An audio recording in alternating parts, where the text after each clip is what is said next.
All back. We're back. Woo! We're back. Yes.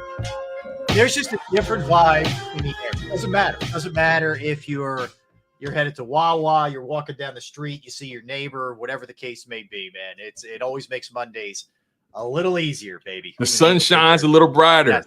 It shines a little brighter. Philly, it's not quite as rainy as, it's all good. Food tastes a little bit better. A little bit better. All right, so let's look at those Thanksgiving leftovers. They taste a little bit better, don't they? That's true. And the beauty of the Thanksgiving leftover is you pick and choose whatever you want. You just I like this is my favorite. Boom, you get a little crazy with that. But yeah, there's a lot of leftovers. All right, so we keep it real. We look at the good, bad, and the ugly, for sure. So let's tackle the offense here, Tone, and start with this. All right, 7 points in the first half, and I would venture a guess and say this is the worst first half that Jalen Hurts has ever had at any level from Pee-wee to the NFL. Okay. 4 for 11, 33 passing yards, 0 touchdowns, an interception, a fumble, and a 7, not 77, 7 passer rating. Okay. That's the first half. They couldn't get out of their own way. They had turnovers. They didn't run the ball effectively. Once again, A.J. Brown, kind of non-existent, lack of targets. You're saying to yourself, this may be the one game of the Nick Sirianni era where they just don't show up. Like it rarely has that ever happened. They usually, even if they lose, you feel like, all right, I mean, they lost, they shot themselves in the foot here and there, but they show up. This had the earmarks of they're screwed. Now, it was only 10, which is kind of a gift, frankly. It could have been a lot worse than that, which is sort of the way I felt. Like, I don't know about you. The Chiefs game, I looked at it and I said, man, they're only down 10. They're kind of fine here. This game, they were only down 10. I said, they're fortunate, but I really don't like what this looks like. Just give me your sense before we dive into the second half of where you were at halftime with this. Halftime, I'll be frank with you guys. I was concerned because I felt like most of it was self-inflicted wounds. The interception, the fumble. Whenever you felt like they were getting any kind of momentum, it was derailed by some boneheaded moment, and I didn't get a sense for any cohesion. I didn't get a sense for any preparation. I just had major concerns about the offensive side of the ball. The fact that the defense was actually on par with what they've been doing. Right, 17 points in the first half. Okay, so I really was shocked that the offense was so lackluster. I was shocked with some of the play calling decisions because I felt like they didn't do enough to adjust or account for Jack Driscoll being in for Lane Johnson. I felt like they just stuck with their same game plan and expected Jack Driscoll to just play up to the standard instead of tweaking what they could do or what they should do with him out there. For example, first drive of the game for the Philadelphia Eagles, 3 pass plays in a row, and they all were throwaways. You know what I mean? And don't get it twisted. I totally appreciate a quarterback who knows when to say when. Yeah. Right? He didn't force the ball in harm's way. He threw the ball out, and you lived to find another down. Right? But there were just moments in this game where I was so on edge about the offensive play calling, and I questioned if they could, if they could handle things. Because look, the way the Eagles have been doing things these past few weeks, it's so hard to rely on that time in and time out. But then you see how things end up, and it's like, how can you bet against them? So it's, again, I'm sitting there on the couch and I'm on pins and needles. My wife says, "Tone, didn't this happen last week?" Like, that's all she said. Yep. Like, didn't this happen last week? So relax. Yes. We've got to a point where we can just watch the game, and we can't. We got to reserve judgment until the clock says 0-0-0-0. It's the natural inclination from a fan, and that's not a knock. You're supposed to be emotional where your emotions on your sleeve, but the natural inclination is Brian Johnson sucks. This offense can't do anything. They didn't show up today, and blah blah blah blah blah blah blah blah. And the laundry list of people going bananas. But then what generally happens is they regroup at halftime. They make adjustments, which is also big, come postseason time, to whatever's going on. They counter things. So here we go. So they come out in the second half, and you see them. They start running the ball more successfully. They're moving the ball down the field in terms of passing. Just to give you Jalen Hurts' number, so I just gave you the first half. The second half, he goes 14 for 20, 167 yards, 3 passing touchdowns, 2 rushing, 134.8 passer rating. So he gets going. They get confidence. The defense makes a huge play when they had to, which we'll get into in a second with the Bradbury thing. But not a little thing. The blocked field goal. Wow. Carter is a big play in this game. I think that was still the second quarter, I believe. But anyway, he blocks that thing. It's a big deal. And their guy, by the way, got one blocked and missed one in that slop. And Jake Elliott buries, 59 yards. It could have been 65, by the way. You see how far back that went to? I mean, that could have been 65 yards. That thing hit the net. Yeah, hit the net. He could have definitely got another 5 yards out of that thing. Unbelievable. But I just compare it. So Amendola yesterday for Houston, I think it was a 58-yarder, and he's in, on perfect conditions in that dome or whatever they play in, and he hits the crossbar. Again, whatever. Not enough leg on it. Just not enough leg. Yeah, and that's in perfect conditions, but nonetheless. So Devontae Smith, who's really come on, man, like the last 3 weeks, big time. He was right at that 99 mark the last couple of weeks, but had the huge catch, which got him down to the one in the Chiefs game, which then Jalen snuck in. But he ends up, 7 for 106, 15 yards per catch, had the touchdown catch. A.J. Brown, 5 for 37, but he did have a touchdown. Mm-hmm. And I'll tell you this too, Tone. Here's another thing that you see growth from Jalen Hurts. The touchdown throw to Olamide Zaccheaus. He's rolling to his left, which has always been kind of an Achilles heel. We know he prefers to roll right. He's a right-handed quarterback. He's rolling to his left. Buying time. They're already in field goal range, by the way. Buying time. Drops that thing over one Bill defender. Another one's coming down. Back of the end zone. Zaccheaus makes a nice catch on it, but it's a brilliant throw. It's a third and 15, Rob. Yeah. 3rd and 15. Yes. It's a back-breaking kind of play. What? Yeah. That's the kind of play that demoralizes, an entire team. Yep. Because now, and that's what the Philadelphia Eagles do, right? You look at them and you say, like, damn, like, what do I got to do to keep these guys away? They're pesky. Yeah. They continue to just, they're like a gnat. You just can't. They're a green fly on the beach. You can't. You have to kill them. Yeah.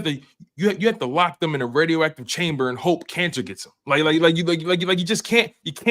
You got to do everything. Yeah. To just, you got to bury them alive. You got to do something. Yeah. You know what I mean? Yes. It's insane. So that's what it goes back to. And then, so there's just a handful of plays made all over the place. Like, again, I can't emphasize, I thought Swift had an awesome second half. It's going to get lost in everything else that happened, but 14 rushes, 80 yards. That's 5.7 yards per carry. The other thing is, Tone, we bemoaned the red zone early in the year. Okay. 4 for 4 yesterday.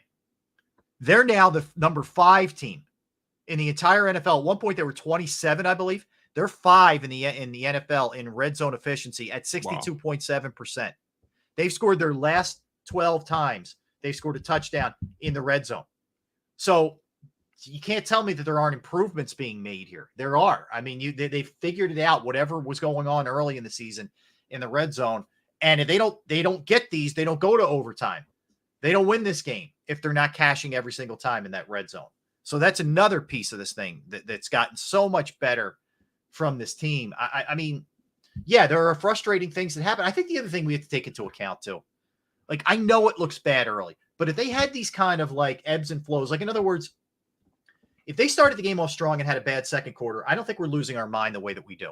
It's because it starts off and it looks ugly. And I just think people are too caught up in like moments of the game rather than the end results. And I'm not telling you everything's fine either. Believe me, I'm not turning a blind eye to things they have to correct, because they do have to correct things. But I think we get too caught up in it not being perfection rather than how they're able to finish these games and win the games. No, I hear you. But there are just certain moments that just can't happen, right? You can't, after your defense comes up big in the red zone and Jalen Carter blocks a field goal, 2 plays later, you can't fumble the rock and give the ball back to him and give them a touchdown. Both of Jalen Hurts' turnovers directly resulted in 14 points. So he has to wear a lot of how that first half went. You cannot fumble the ball on the handoff. You can't throw interceptions like that. It just can't happen. And some of his interceptions are starting to look eerily similar, right? He tries to throw a quick slant, or he tries to throw a quick slant to the right. Ball gets tipped up, it gets intercepted. Those are starting to look eerily similar. So he needs to do a better job at somehow, some way deceiving the defender, or getting or finding a way to get the ball over the defender. I mean, he's not the tallest quarterback, so those things are probably going to happen if a guy's his size. But because those interceptions are very similar and they keep happening to him, we got to start making him accountable for how those things are happening now. I understand they're tip balls, but you see the defender coming. I don't know what can be done. Maybe a pump fake. I don't know, but he has too many interceptions that look like that. Yep, I agree. And at some point, we got to start having him wear those interceptions, because at the end of the day, they're on the stat sheet. And look, I say it all the time: all turnovers are not created equal. But Jalen Hurts had 2 crucial turnovers that altered the trajectory of this game and put them in the hole. Yeah, but again, no doubt. And the mesh fumble was so weird. Very weird. So, look, the whole design of the play is it could go any way, and you want to sell it as best you can sell it either way. If you're handing it off, you want them to think you're throwing. If you're throwing, you want to pick hands, etc. He gave it to him, pulled it back, and tried to stick it back. It was weird. It was weird. So that one, in my opinion, is absolutely on him, as is the interception. He's got to clean up the turnovers. We know that. Like, as much as we kill Josh Allen for the turnovers, Jalen's not that far away. So that's got to be cleaned up. No doubt. But he played a clean second half, and he played a great second half. And I thought, whether it was a classic Jalen, because he killed you with his legs and he killed you with his arm. It was really both. It was to me, the second half was the full specter of what you get with him that makes him, now the front runner for the MVP award. And that's what he is, by the way. I'm so glad you brought that up. MVP conversation. Was that the MVP game for him this season? Was I mean, of course he has other games coming up, but so far, was that his greatest performance, his greatest game of the season? All, when you factor in the entire nuance, all the elements of the game, the weather, being down double digits going into the fourth quarter, the overtime victory, driving down the field, and so on and so forth. Such a perfect second half. Was that the MVP game for him? Yeah. Well, I think he's building the resume. You go to the week before where, he's toe-to-toe with Mahomes in Kansas City, making big plays. And then you go to this one. I mean, I think about it. If they beat San Fran this week and he plays great again, I don't know, like, what else you want from him. Honestly, and again, if you're a purist and you're just looking at yards, or you're just looking at passing touchdowns or passer rating and all that, then you're looking at the wrong guy. But if you're looking at wins and figuring out a way to get into the end zone, you realize he's now tied for 4th in the history of the Eagles with rushing touchdowns. Wow. This team's been around since 1933. He's in his 3rd year as a starter, and he's a quarterback. I think also Jalen Hurts holds the record right now for most consecutive wins against winning teams at like 14 and 0, something like that. And it's by a large margin as well. Yes. Listen, again, people look at Jalen Hurts and they got all these ways of nitpicking his game, but one thing they can't say is he's a loser. He wins the game. He wins. You may find a quarterback who's more talented. You might find a quarterback who throws a prettier ball. You might find all those things. But do they win? Yeah. Are they capable of showing up when it matters most? Right? Like, where's their heart at? You feel what I'm saying? Yeah. Jalen Hurts has something, like I always say, you guys, and I'm gonna keep saying it. I don't care if you guys get bored of me. He has something in him that cannot be measured. This Philadelphia Eagles team is made up of something you cannot measure. It defies all logic. It defies all mathematical equations. It defies all analytics. And national pundits hate it. They hate it. Yeah. And I'll say something I'll say till I'm red in the face. He's a scorer, not a shooter. He figures it out. He's a scorer. He's AI. He's not a guy. It's always going to look beautiful. It doesn't matter. He figures if it gets grimy, all the better for this football team. If it gets ugly, all the better. You want it mucked up a little bit. You want it sloppy conditions. You want them down because they're going to have the fortitude that the other team doesn't to be able to figure out a way to win it. So, I mean, I just look at it from his perspective, and then they follow their, the leader here, what they're able to do. Mailata, I thought was awesome. Kelsey, other than those two, they were big penalties. Huge back-to-back at that. Back-to-back. He was unbelievable in that game. You look at the amount of times he pulled and killed guys, especially on the game winner. He slaughters this guy on that play. But he wasn't the only one who was good. Like, I thought everybody really held their own on the offensive line. And Driscoll was, like we talked about earlier, was fine. He was fine. He didn't turn into a turnstile or get killed or anything like that. He did what he had to do. But they're good in the red zone now. They're 27-2. Now, Jalen is 27-2 in his last 29 games as the quarterback. And you have two killer starting receivers. It's only a matter of time before A.J. Brown gets going again. But now Devontae Smith, in his absence, has stepped up and been awesome. And they're doing it without a borderline Pro Bowl tight end who, by the way, according to multiple reports, could be back as early as this week or certainly Dallas the week after, which is, all you're doing is getting reinforcements back. You get him and Lane back and you're operating with all of your, all your guys. That's huge. The other thing is on it from a defensive perspective, I think getting Roby back, having Byard there, we'll talk about the defense in a minute, has really settled down. And I personally, Slay and Bradbury have been a lot better, in my opinion, the last couple of weeks. Not perfect, but better. Yeah, I think Bradbury played his best game of the year thus far. He was getting pass deflections, a game-changing interception. I definitely would agree. I think those guys are starting to trend in the right direction. And look, man, you're going up against Josh Allen. He's going to get his numbers. The goal is not necessarily to stop him, but more so to force him to pivot, force him to work a little harder than he wants to.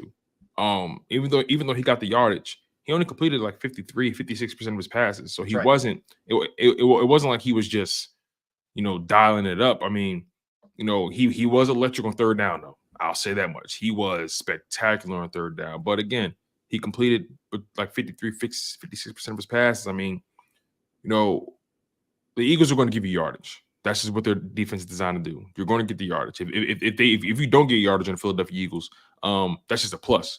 But their defense is designed to give you the yardage. Yeah. But their defense is also designed not to give you the key points or the key downs, so on and so forth. They made plays. As you know, Kevin Byard, Reed Blankenship, James Bradbury, Darius Slay, all respectively, they all played 100% of the snaps. Yep. And then Bradley Roby, let me make sure I got this right. Roby played 75% of the snaps.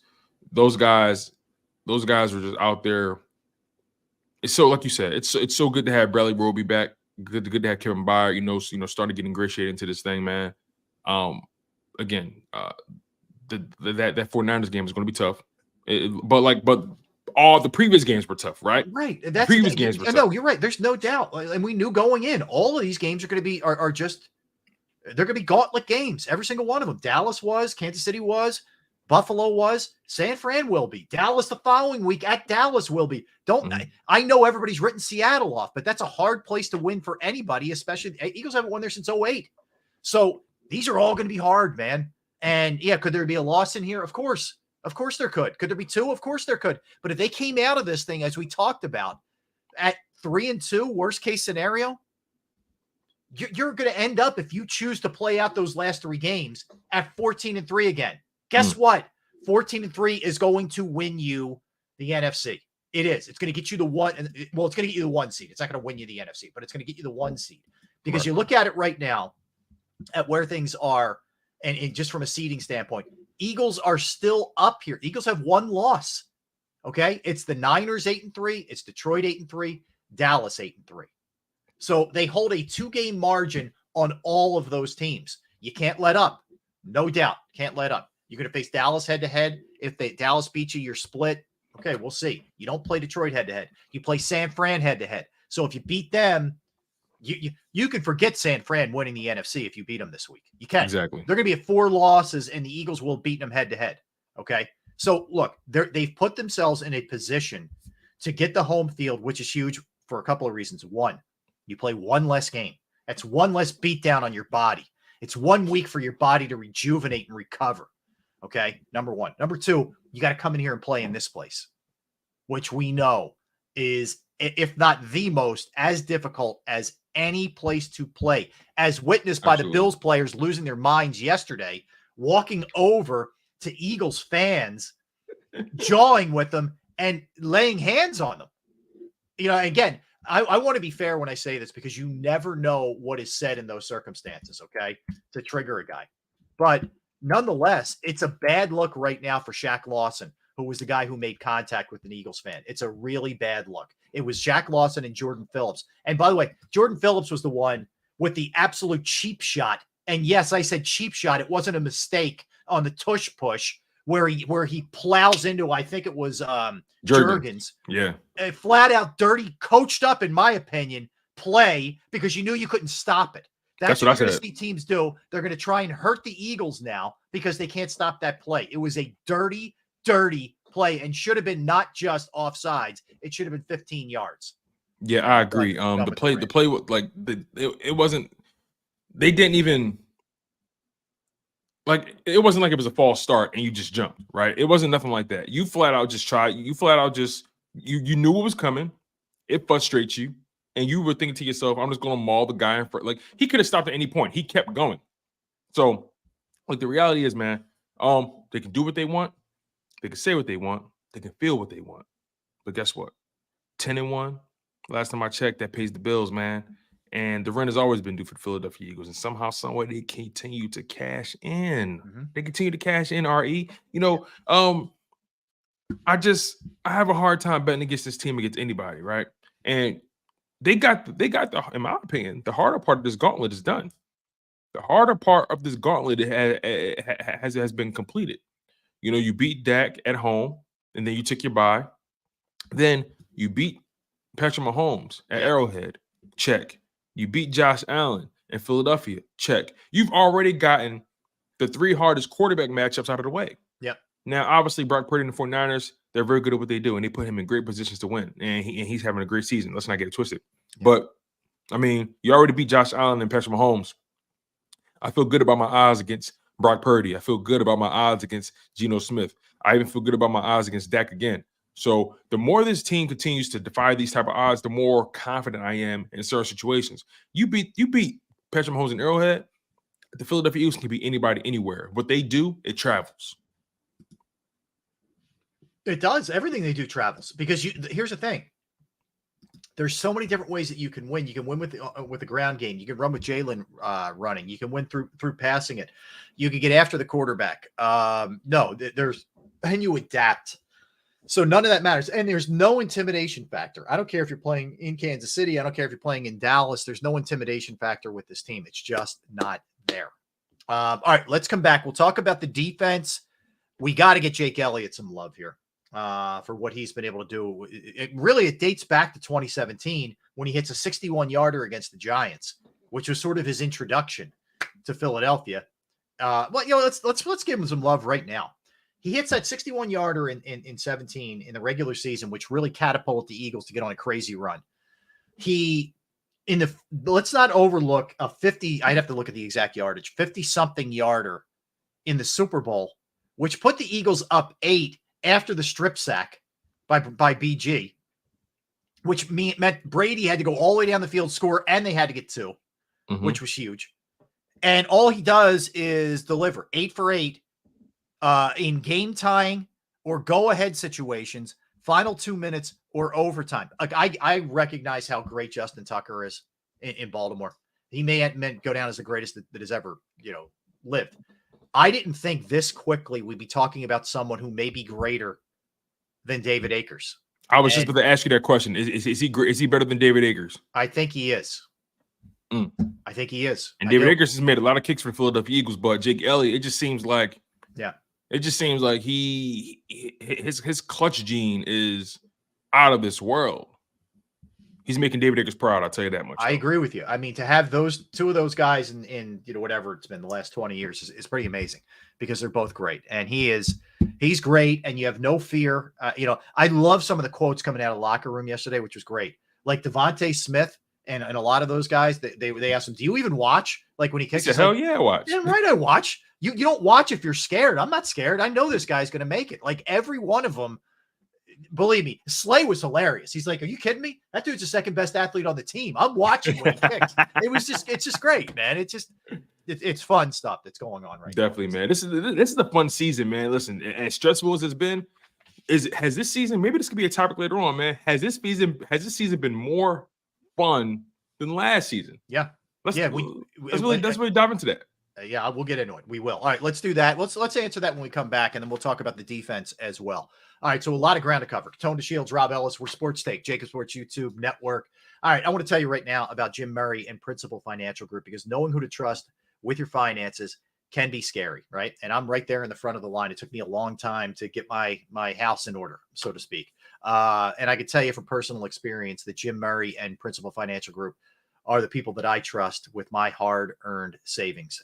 Whether it's retirement planning, 401k review, insurance review, you might have a small business, you need help with your employee benefits. That's another resource that Jim can help you with. Personally, I have entrusted my IRA, my 401k rollovers with Jim, and I couldn't be any happier. You will be as well. Give him a call, 610-996-4751, 610-996-4751, or you could email him as well, Murray, Murray.Jim@principal.com, Murray.Jim@principal.com.